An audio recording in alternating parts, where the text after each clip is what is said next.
You want more details? You got. This wasn't me directly, but a colleague and close friend. Many years ago we both worked in IT at a company. We were in the design team. We would handle future architecture, design and major upgrades for the systems. My friend, Doug, was working on the phone system upgrade. This was a major version upgrade for the phone management system. We had a change control process in place that involved writing up a brief about the change which was distributed to the respective heads of affected areas who would approve it to go to change control board, CCB. Once at CCB, the same people would ask questions and then either approve or deny the change.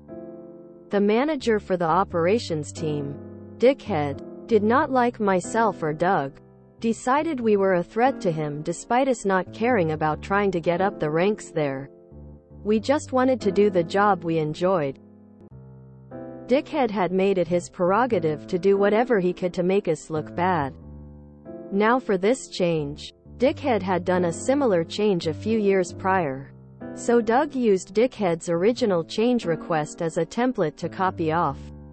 Dickhead, being the asshat that he is, sent an email to all involved in the change board, including the branch head, saying the change request was lacking information and recommended everyone reject the change until greater details are provided. Cue malicious compliance. Doug was not only a very efficient and effective worker, but a brilliant wordsmith and wrote top-tier technical documents. As the CCB would only sit once a fortnight and he now had to wait 2 more weeks to submit, he had plenty of time to provide details. What is meant to be a simple one-page overview of the change was turned into a 120-page document, with every single aspect of the change covered in excruciating detail. Next CCB comes around and Doug fronts the CCB for questions.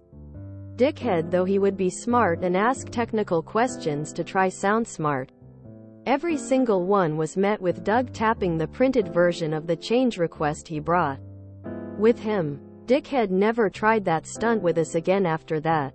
His hatred for us eventually led to him getting demoted by his own actions. But that's a story for another day. Apologies for any run-on tangents. I am not the wordsmith. This is why Doug always helped me with anything important, including my wedding vows and my eulogy for my best mate's funeral. For those wanting to know how he ruined his own career, I've put it below as a comment, as it doesn't really fit the bill for a malicious compliance post. Doesn't even qualify for petty revenge since he did it to himself?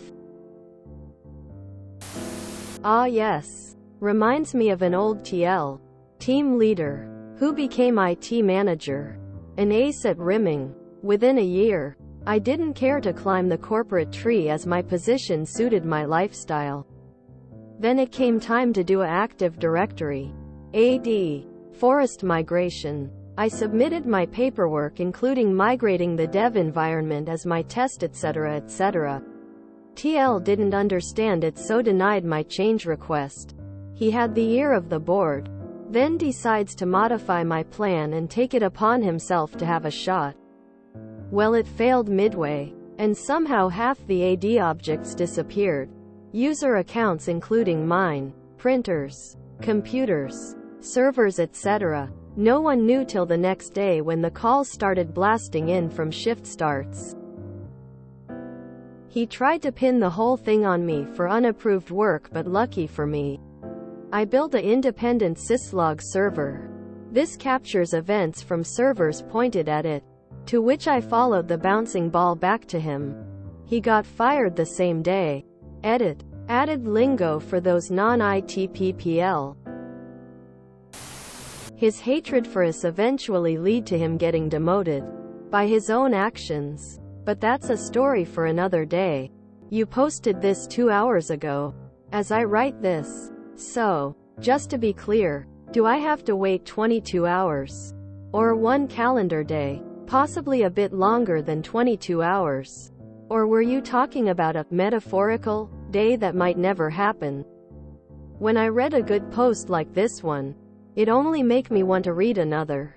I sure hope you aren't a metaphorical kind of day person. Thanks for the good read. His hatred for us eventually lead to him getting demoted by his own actions. But that's a story for another day. Please let us hear it. It gets me through the day sometimes knowing that guys like this eventually get their comeuppance. Wordsmith's rule. The pen is mightier than the sword. Indeed. Grin rolling on the floor laughing. Let's hear that story meant for another day, sooner rather than later. You might want to edit this post before the mods find it. Rule 8, no acronyms as names.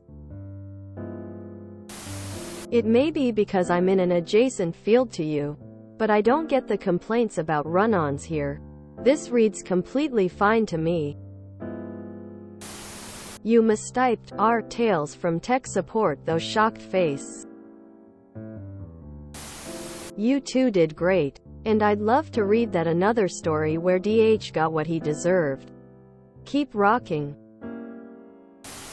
Well, we need that story, please. Great on Doug. 120 frickin' pages. I wish I had friends like him in high school and college. He'd probably be a great tutor for helping meet length requirements. You got a lot of run-on sentences.